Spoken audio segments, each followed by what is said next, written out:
Welcome to Arise Life, a community of believers being equipped, empowered, and released into their destiny. For more information, go to ariselife.org or follow us on Facebook, Twitter, or Instagram. Well, we already started where I wanted to go. Mothering is expensive. And there's a lot of pain involved in motherhood. We already identified a couple, mothers who have died, mothers who are absent, children who are absent. But let me ask this. Mothers, what are some other areas of pain in mothering? Can you just call them out, if you're willing? Prodigals. Right? Kids who have gone away from God. What else? Rejection. What else?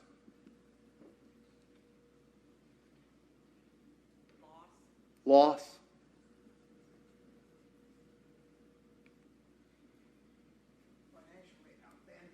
Financial abandon, yep.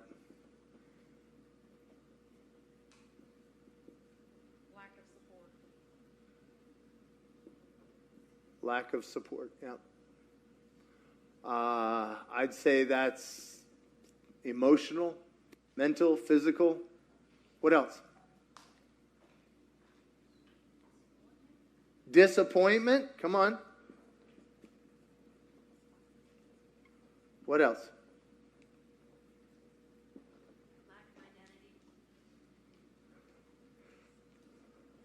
How do you mean? I agree, but help me with that one. Well, maybe someone who will put all of their value on their children. Ooh. They don't feel like they have value.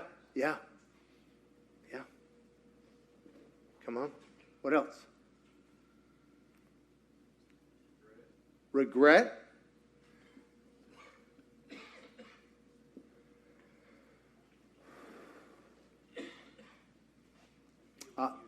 Feeling used. I'll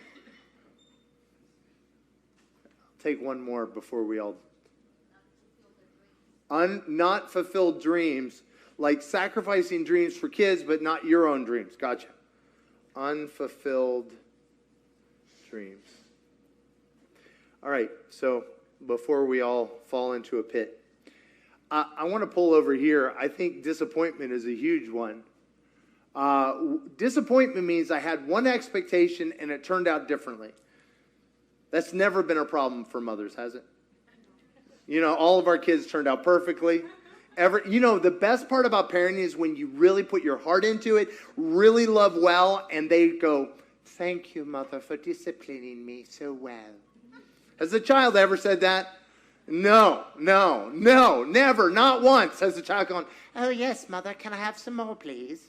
Right? No, here you are putting yourself on the line, you're making yourself raw and vulnerable, and at best, they're grumpy. Right? That's a good case scenario. Anybody else gotten it thrown back in your face? Yeah. Disappointment, there's so many layers of disappointment because it doesn't look like what you think about. Let me put it in another way.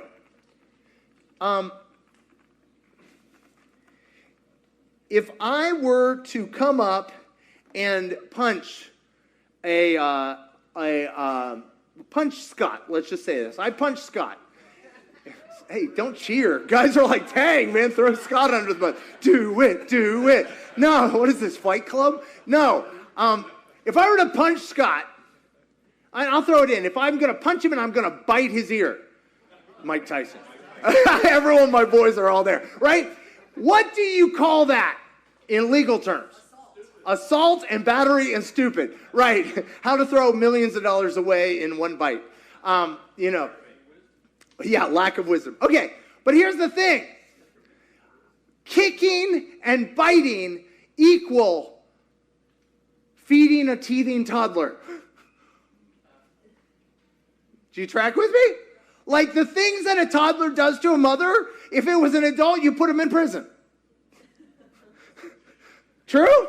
Okay, so what I want you to see something, right, is you have a child over here, and you have a mother.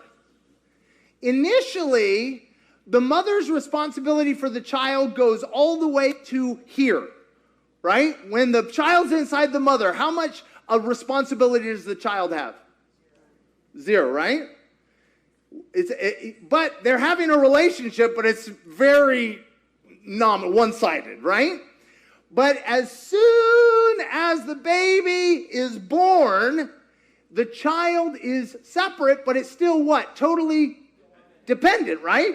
So how much responsibility does the mother have? Well, hopefully the father's in the picture, so at least some of the responsibility goes on the father, right? But a lot let's just put it right here. The responsibility. But if you're raising a child, what do you want them to become more and more of? Independent and out of the house. Hello, I'm 5 years old and I'm leaving. Right? No, not that. Right? You want them to begin to be independent, able to make decisions, and responsible, right? Which means over time, this line should move.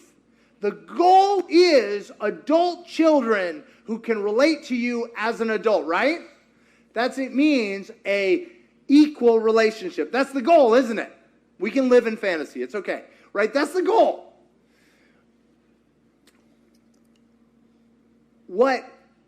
The reason why Masha said God has a mother heart, it talks, I long to gather you under, he's a mother. He speaks of himself as a mother, is because, here's the deal, this is the best example I know of covenant love. We talked about covenant last week. Covenant love. Why? Because before the child could do anything, the mother's doing everything. But the mother's not bringing the child in as to be a vegetable. What is she bringing it in? To bring it in to be a full person. God, before the foundation of the world, saw you in his mind. He said, I want an Andre. I want a Scott. I want a Mark. I want a Joseph. He wanted women too. He wanted Heather. He wanted Stacy. He wanted Jill. He wanted you. And he said, before you could do anything, he calls you out. And he called you. And he said, it's willing to pay every price. Ladies, how much price do you have to pay in the 9 months before that baby arrives?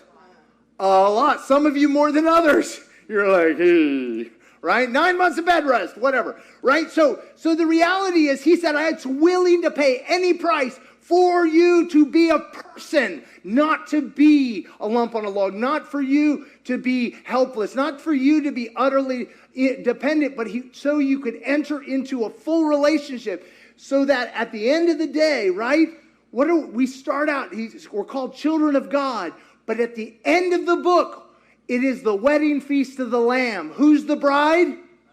We. Do you see, we've gone from being a dependent child, helpless, to an adult child, to being co-heirs with Christ. He's calling us into this relationship. So we watch this in mothering, right? So this is healthy mothering. I'm a great expert on mothering, by the way. I have a lot of experience. But it's parenting in general, is this. As the child grows, this line has to move backwards, doesn't it? Anybody experienced where the child's growing, but the mother or father doesn't move? What does that look like? Huh? What's that? A kid in the basement. Well, there's that. Where also, the child's trying to grow up, but the parent won't let them. Struggle. Yeah. Codependence. That's right. For the win. Codependence. And so it's like, no. I need you to be a child. No. Parents, does it hurt to allow your child to grow? Yeah. You're pulling back. You're actually limiting yourself to make room for the child to grow up, to make the choices. Now, here's a question. If you allow your child to make choices, what's the chance that they're going to make a bad choice? 100% to qualify. Not all the time, we hope, right? No, you're going to give them more and more opportunity to make choices. And as they make choices, hopefully they're going to learn. And the best, so I was having this moment with our daughter.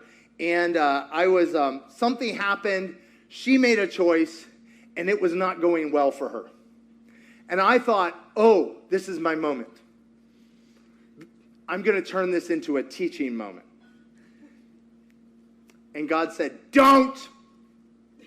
He said, if you make it a teaching moment, you actually make yourself the enemy. Let the consequences themselves be the teacher. Anybody here? You didn't learn any really good lessons until you left home and there was nobody to wipe your posterior? And suddenly you realize, I should have paid those bills on time. Who knew? Some of you are like, right? No, there's something about it that a good parent allows their children to experience the consequences of their choices over time. And as they grow up, the goal is that we meet. And so a good, healthy parent comes right up to the line. They stand at the line, beckoning the child to rise up to relationship. But they don't cross the line. Anybody had a parent cross the line? Get all up in your business. You know what I'm talking about? Little manipulation for Jesus. Well, that got real. No, little domination, a little bit of shame, a little bit of, right? No, anybody had a parent say, you make me look bad? Or felt that? Is it a child's responsibility how the parent looks? No. What I want to say right here is this whole thing of this coming up to, the parent comes up to the line but doesn't cross the line. Why? Because they want a relationship with the child, right? The line might be here, it might be here, it might be here, but the goal is that. Now, why am I saying all that? Because God calls himself what? Father, mother. Why? Because he called us out of darkness. He called us when we were nothing, and he called us to be his own. And we talked yesterday, I love it, in just that way, he shows up to Abram. We talked about this, Genesis 12. Abram, he goes, hey, Abram, I got plans for you. And he says what? He gives him one thing to do. And he promises him everything. You know, when you're born, you are an heir of everything your parents have. By law. Well, at least a partial heir. Unless they make some decisions legally. You're an heir. And he brings him in. And this is literally God saying, Abram, you're going to be my son. You're going to be my heir. Because I'm going to bless all the world through you. I'm inviting you in. And Abram goes, okay. Just like a kid, he goes, all right, right? But he does what the father pulls back and gives him a chance to make a choice, gives him an opportunity to do something, and he does it. So what does the father do? He layers on what? Blessing. He layers on blessing. Anybody here as a parent, you give somebody, they step out and you go, yes, I want to love on you. Yes, well done, well done, well done, right? See, God is more interested in the relationship with Abram than he is in the stuff. But at the beginning, what is Abram interested in? God's okay. He can work with us. Has a baby ever come out of the womb or a toddler and said, Mother, I just want to love you. I want to care for you. You know, again, that's the funny thing about, especially like Mother's Day with like toddlers. It's no different than any other day. Right? No, I mean, the reality is that children by nature, we talked about this, Emily and Brian and I were together, and we're talking about this, every child is a legalistic narcissist. At birth, right? It's all about me. And if the parents screw up once, it's over, right? Who's going to throw the book at you but a toddler, right? You said, right? But in fact, what happens is God says, come on out. And when Abram comes out, God goes, yes, I really meant it. All the world's going to be blessed through you. You're going to have a kid. Yay. And then Abram gets tired of waiting. And the consequence is very evident, right? With Hagar and Ishmael. And like, anybody here got tired of waiting and tried to help God out? Right? And in that moment, he does this. He tries to help God out. Doesn't work out well. But God, because he is loving, he helps Abram. He comes up to the line and said, no, I was really serious. I'm not going to cross the line, but I'm going to invite you back up. But if you're going to step into the fullness of what I'm offering you, it's going to require you to keep stepping up. And he said, you can't trust in your own ability to make the dream happen. You need to trust in me. And that's where circumcision comes in, and it goes on and on. But then you have this moment. He has the son Isaac. And you guys remember what happened? Isaac is moving along, and Abram loves Isaac. Why? He's his son, but he's also the promise, right? I'm going to be amazing. My legacy is going to be incredible through Isaac. Anybody here, when God gave you a blessing, you were like, thank you, Lord, I'll take it from here? Anybody here gotten distracted by the blessing that God gave? And like took off with it, and now like I can run with it myself? How did that work out? Like literally, people... Anybody here got married and thought it would solve your problems? No nudging, please. Right? No, getting married, you're like, I'm not going to take care of everything. I got the dream. I'll do it on my own. No, marriage is designed to make you die. Desperately need Jesus. So if that's where you're at, you're in the right place. Just saying that. But what I want to say is, it's not, the blessing is a blessing as long as it's not your God, it's not your idol, it's not your purpose. And so God says, and in the ancient world, people regularly would take, remember I talked about goal is love, the means, and then the goal is love and the source is love. But what happened is, in the ancient world, and in our world, we regularly sacrifice what is essential, what is important to get our immediate needs met. True? And the most classic example of that in the ancient world is they would sacrifice children for the sake of the community, thinking the gods wanted babies being killed. And all the gods around Abram, that's what they do. And now listen, he has no reason to think God is any different than the other gods. So God challenges what he secretly thinks God is. Who here okay, don't raise a hand on this one. Every single one of us have areas where we secretly think God is bad. We might say good, but we secretly think bad. Huh? Holding out on us? What are some other ways that we might think God is bad? Oh, wow, this got too real. I'll do it for you. Save you. People are like, I don't know, is that illegal in church? I'll give you another example. That what he wants me to do is not the best for me. What he asks of me is cost too much. That if he wants me to go somewhere, he's not going to go with me. He's going to abandon me. He just wants to use me. Right? Well, just be over here if you need me. All right. So Abram's got those. You know what those do in a relationship when somebody thinks you're secretly evil? What happens in it? You don't trust you? And without trust, you ain't got a relationship. Trust is relationship. So, you know, the flash doors rise up. Right? You're cut off. You don't have a relationship. And so God is going to confront the very things we fear we believe in him. So God goes, oh, you think I'm bad? You think I'm going to ask you for your son, to kill your son? What kind of God do you think I am? Okay, let's play. Abram, why don't you go sacrifice your son for me since you so think I need it? Abram's like, anybody here obeyed God? You're like, I know you're good, but this feels bad. I know you're good, but I don't know. I feel like I'm going to die. Anybody been there? You haven't gone very far with Jesus if you haven't come to that point. I'm just saying. You're like, right? And he's going, and he goes, and he gets up there, and I can just see Abram's like delaying. Like, okay, Lord, this story changes at any moment. Finally, he goes to sacrifice his son. And God's like, stop! I believe you. It's okay. But now you believe me that I don't want your son because I've provided a ram for the sacrifice. But also, your son no longer owns you.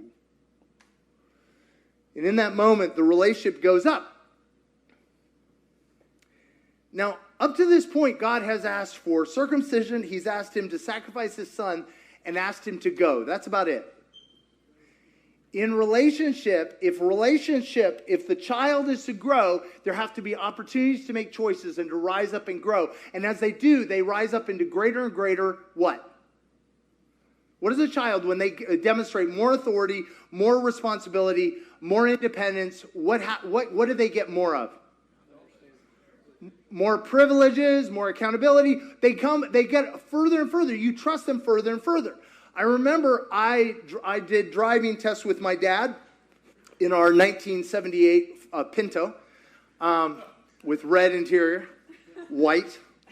Dude, that thing would haul. Let's just say I never topped out on that thing, but it was doing 104 on the bypass at one point. But moving on, that is not relevant to the story. Actually, it is in another way, but we'll get to that. And my dad, we did the back roads, and we did it at 35 miles an hour. Why did we start out at 25 and then at 35? Gain the skills, baby steps, right? And because my dad didn't want to die, right? So he wanted me to survive, but he also wanted himself to survive. And so, but then I remember the day he was like, come out onto the bypass. And he was like, all right, bring it up to 55. I thought I was going to die. I've been going 55 in my parents' car all my life. But when I was doing 55, I was like, whoa, the wheels are coming off. Why? But then I discovered, oh, I'm safe, to the point where I was stupid and then did 105. But that's another point. What happens is with increased response, increased demonstration of value, increasingly God shows us his values, which are for us. And when we own up to them, we step into them, he can pour out his blessings on us. And as we keep taking steps, he can give more and more and more. And this is evidenced in the next stage. You guys remember, the people of Israel went into Egypt. They were there for 400 years. God got them out of slavery. Out of slavery. Why? They had gone into Egypt because they had a cushy deal, then it turned bad. Anybody had a cushy deal that went bad? Right? That you pursued your needs and then they came to own you. Anyway, so he goes into Egypt and God calls him out with Moses. Now, what did the Israelites have to do to be delivered out of Egypt? They had to leave. They had to leave their security. They had to trust and they had to leave. And they go walking. And they get through, and about 40 days later, they see everything. They see the waters part. They go on and on. They get out into the desert, and there is God. God said, I brought you out by my mighty hand. God did everything, but they had to walk. That's why the Christian life is called a walk. They have to walk, and they're walking, and they meet God on the mountain. In chapter 19, I really recommend read chapter 19 and 20 of Exodus. We're not going to go through it today or we'll never survive. But chapter 19, God goes, okay, Abram, I want you to do this. Come up to me on the mountain, but don't let the people come up. Because if they come up, they'll die. Well, that's rather ominous. If they touch the mountain, they'll die. Because I am God. Wow, that's very freaky, okay? Abram goes up. They have this amazing time. And then God goes, okay.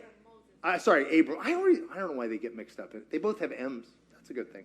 Anyway, Moses. It says, talking with God. And God says, now he says, my dream is that I have an entire nation of priests. What is a priest? In the Old Testament, it's the person who has direct face-to-face contact with God. So what's God saying? He wants a relationship with every single person. And so he goes, okay, guys, all right, you guys ready? Since you respected my boundaries, right? He gave them boundaries. Do you see how serious I am? How big I am? How amazing I am? Yes. Okay, I now want you to come up and I want us to meet. Now that you recognize how important, how incredible this relationship is. You've seen the thunder and the lightning. You saw the seas part. You see how powerful I am. And again, just like Moses, he's saying, I want to adopt you all. I want you to be my kids. I want you to be heirs of everything. Is that not a good deal? And God goes, all right, come up. And what did the Israelites say to Moses at that point? You go up for us, we're going to die. We don't trust God. We think he's bad. We think he's going to kill us. This is the exact opposite response to the response of Abram.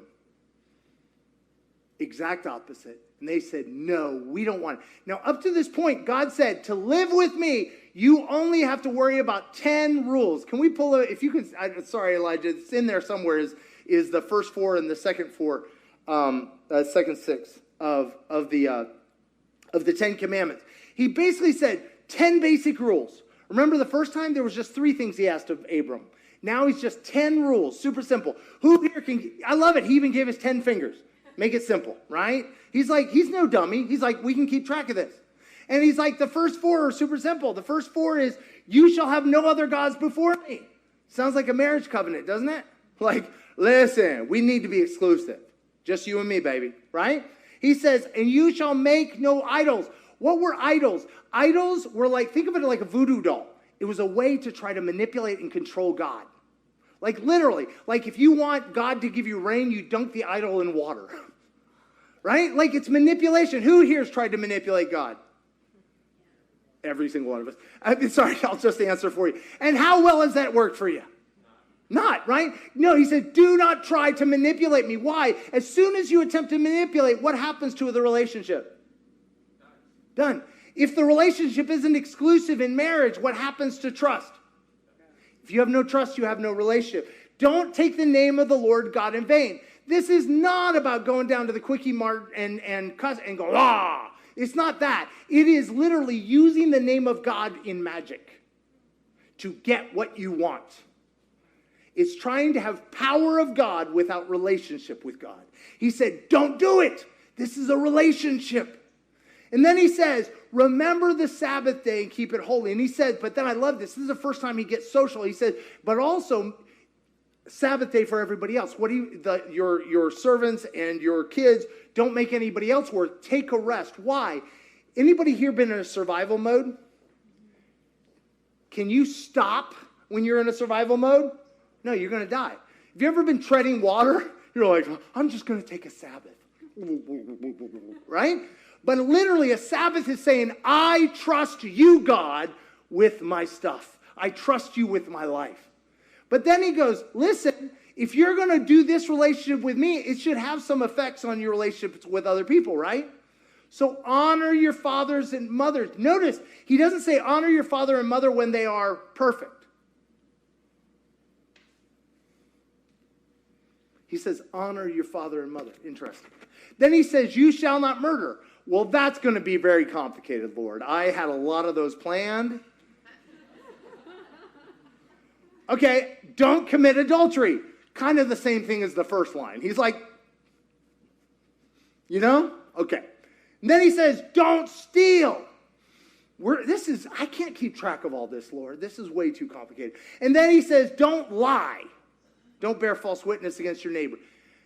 So up to this point, I'm like, we're on easy street, right? Like, I'm seriously. I'm pretty sure those first 9, you're pretty good so far. But look at the last one. Do not covet. Don't want something that somebody else has. Okay, guys, that's called advertising.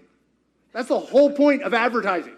I show you something else that somebody else has, so you'll want it. Anybody see a problem? Like, I was so good up to this one. Not this one. But they don't even want 10. They're like, 10, way too easy. Way too easy. God, we want all the goods of a relationship without relationship. So what do? Guess how many rules they got? 613. I don't have that many fingers or toes. Altogether, we don't. 613 rules. It's like, if you want the good stuff of as if you had a relationship, then this is what you got to do.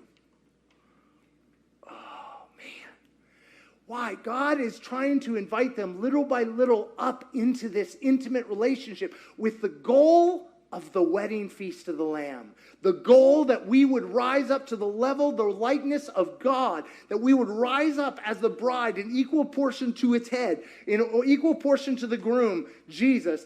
That's the goal. And so he just gave them 10 rules as the next step, but they didn't want it. They just wanted it. Now, stay with me. Do you guys remember this moment in Luke 22 where Jesus says, a new covenant I give you? Right? Do you guys remember that? And I always read that like it was like there was the old covenant. We even do that, the Old Testament of our Bible, and then the new covenant. But do you know what? He said it's a new covenant in what? My blood. Right? How Ephesians 1 tells us that we became co-heirs through what? Through his blood, through his death on the cross. But when did he die? Revelations 13:8 says, before the foundation of the world, he was slain. In other words, this covenant began at the beginning. This is the original, the one and only covenant. So why is he saying a new covenant? That word new is actually the same word he uses for you are a new creation, kainos. It means other, something other. This is the original covenant, was always in his blood, but they wanted to have a different kind of covenant. They wanted to have a covenant of performance. They wanted to have a transactional covenant. Anybody had a transactional relationship? Do you know how you're having a transactional relationship? They fail their side of the bargain. Right? No? You know, as a parent, this gets tested regularly, doesn't it? Covenantally. Like I said, disappointment. When you fail to fulfill my expectations, what does God do? God stands at the line of relationship. He doesn't back up. What do we want to do when people fail us? Forget you, right? Covenantal love, I still stand at the line. I don't cross the line, codependence, but I stand at the line, waiting for you to come back. The evidence of this is watch Cain. Cain, right? You guys remember? They've left God. They said, we don't want to do life with you, God. Cain takes it further, kills his brother Abel. And God's like, I can't deal with you. What does God do? No. God's like, Cain, what you doing? God is always pursuing. He's right up there with us saying, come, take a step towards me, take a step. And then he steps back and he says, take another step. But they said, we want 613 rules. How did that work out for them? You know what? At the end of the day, they actually created close to 2,000 rules because they had to create rules to keep them from breaking rules. They're like, I don't want to accidentally miss a rule. And then Jesus shows up and he goes, you think, I'm so sorry. Could you remember what Paul said? He said, I was a perfect Israelite according to the law. I never did anything bad. What did Jesus say to that? He said, if you say you didn't murder, good for you. But if you have said fool to your buddy, you're in danger of hell. Why? Remember that covet one? He said, you think you can clean the outside and it's going to clean the inside. But I'm telling you, I always meant you to live from the inside out. I meant you to live from my life in you rather than you trying to climb up to heaven. I meant for my life to flow through you. I meant for it to flow out of relationship with me. And so you have this whole thing where but Jesus, so the difficulty is if you walk in Jesus, so there's some who've taken the Sermon on the Mount, they're like, aha, it's a new rule. Who here came under judgment reading the Sermon on the Mount? Like what you should do, love your enemies, you're like, oh man, that's going to be hard, but I'll do what I can. No, the whole point of the Sermon on the Mount is to show you can't do it on your own. You are always meant to do it in him. He's inviting us up into a relationship, but each step of the relationship, it looks like different behavior. Higher and higher you go. The further you go with him, the life is transformed. What happens? The problem is that can look like others that you're earning your righteousness. But in fact, you're living from his righteousness. You're living his life in you, depending on him. And so, Paul puts it this way in Galatians 4. We're going to land this plane. Galatians 4, he has this thing. He's been telling us in Galatians 3 and 4, he says that the law is like a tutor to teach us that we couldn't do it. so that when we are fully grown, we can become co-heirs with everything. See, God wants to release. He said, remember what I said last week? I said, it is the Father's good pleasure to give you the kingdom. And he said, why do you tell God everything you want and everything you need? Even the pagans do that. He said, your Father already knows what you need. But rather come to him, trusting that he will care for your needs. So you can seek first his kingdom, and then God will care for your needs. And that whole thing is the laws, the tutor, the rules are the tutor saying, you can't do it, you can't do it, you can't do it. So you'll come to God and say, I can't do it. And God says, I know. Let me do it in you and through you. Because the whole goal of the gospel is that we are transformed into his likeness from the inside out. So coming back to mothering.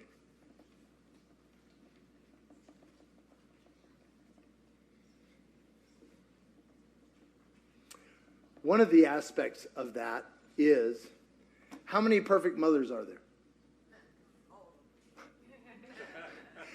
And who gives mothers the worst scorecards? Themselves, right? Right? There are no perfect mothers.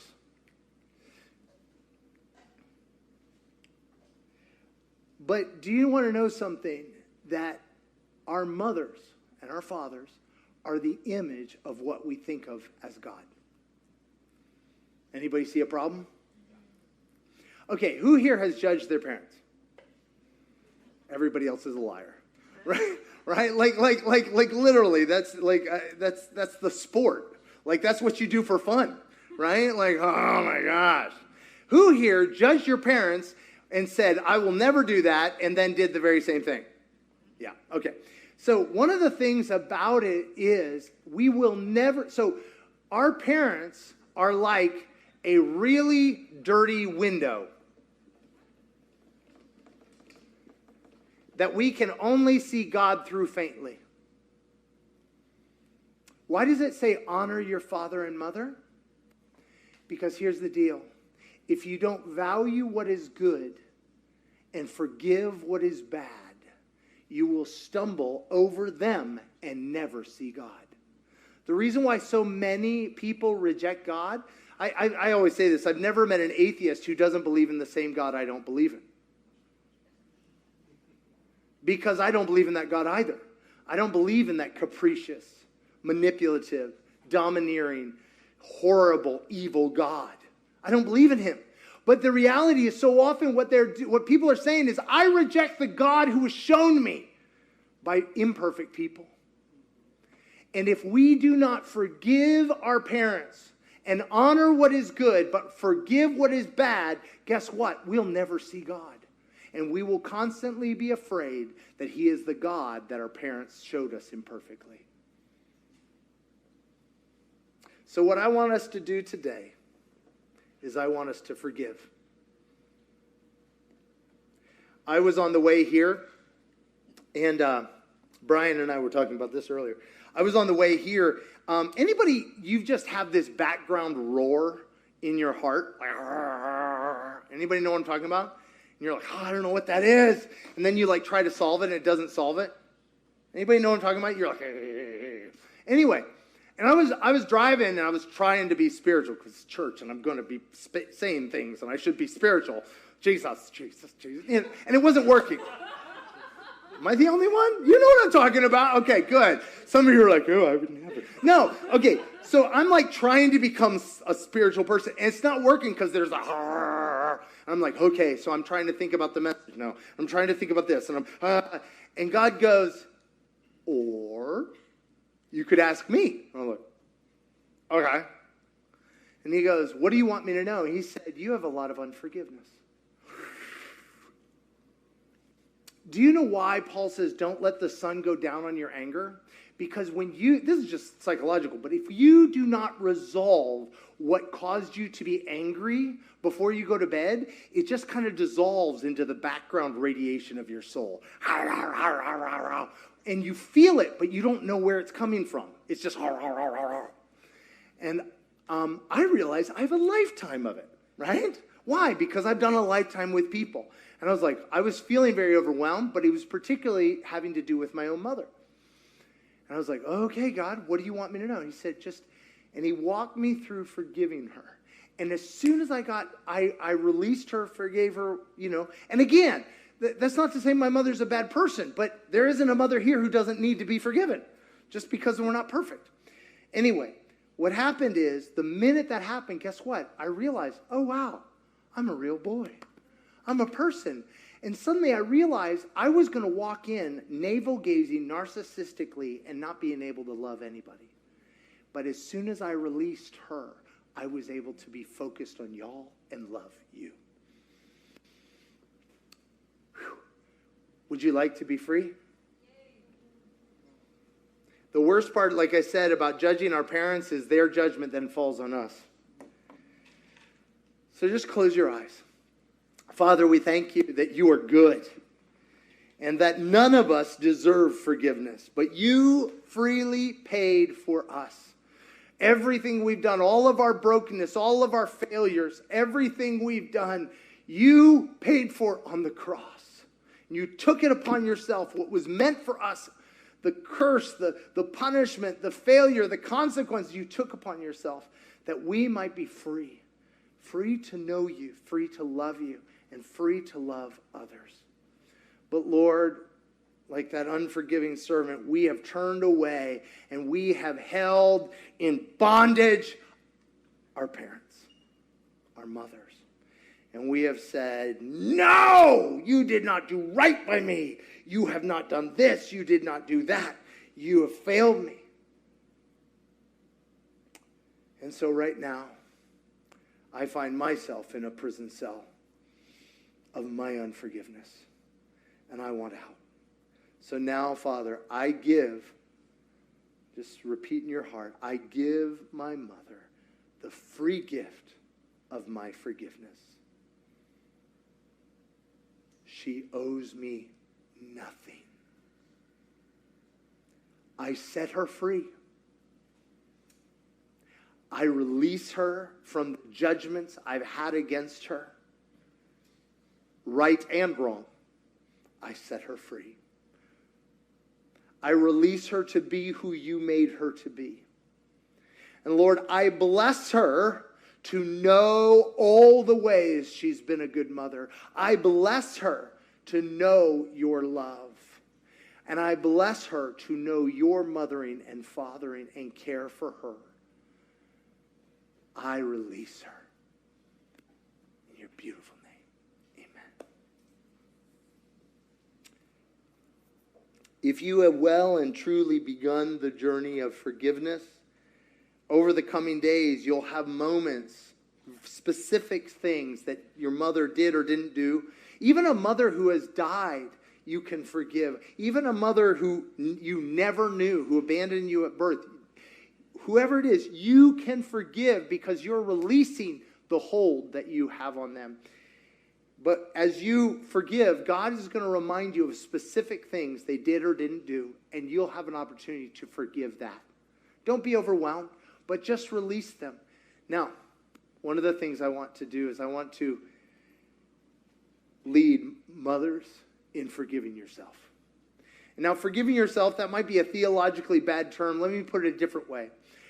When I cannot receive God's forgiveness because I hold me to a higher standard than he does, that's not, when we say I forgive myself, I'm really just receiving his forgiveness and quit holding my own failures against me. So, Father, I receive your free gift of your forgiveness for all the ways I failed to be the mother I wanted to be or who you made me to be.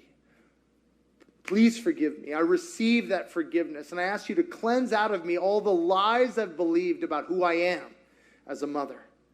And I ask you today to make me who you made me to be, to empower me, just like you said, through your life, to live righteously and to love well.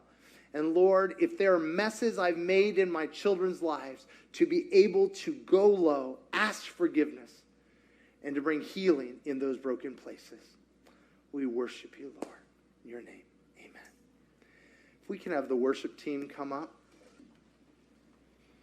If you're feeling raw, if you're feeling like God has opened up a huge gaping wound and you're almost afraid to move, that's okay. But trust that he who began this work in you will bring it to completion. Trust that he will bring it to completion. If we could stand. For more information, go to ariselife.org or follow us on Facebook, Twitter, or Instagram.